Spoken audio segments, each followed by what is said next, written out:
ఆకాశం క్రింద భూమికి పైన సంచరించే ఎగిరే పక్షుల్లో ప్రాముఖ్యంగా 3 పక్షులు ఉన్నాయి.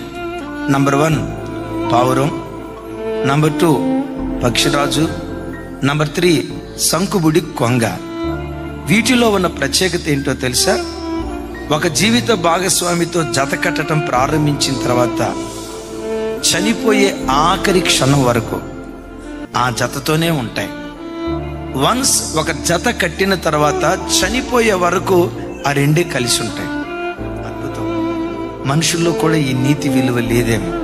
భార్య చనిపోతే 2వ వివాహం దేవుని వాక్యం అంగీకరిస్తుంది, ఒకవేళ వాళ్ళు చేసుకోవాలనుకుంటే. భర్త చనిపోతే 2వ వివాహం దేవుని వాక్యం అంగీకరిస్తుంది, ఒకవేళ వాళ్ళు చేసుకోవాలనుకుంటే. కానీ భర్త బ్రతికొండగా, భార్య బ్రతికొండగా ఒక పురుషుడు అక్రమ దారులకు వెళ్ళటం అది అక్రమ సంబంధం. ఎక్కడ చూసినా వివాహ వ్యవస్థ దారి తప్పిపోతుంది.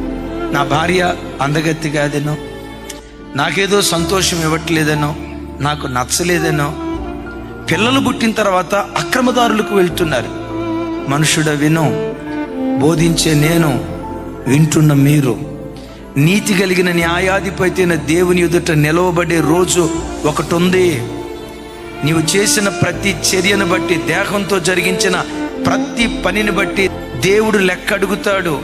We are accountable. బిడ్లరా, వివాహ బంధం చాలా పవిత్రమైనది.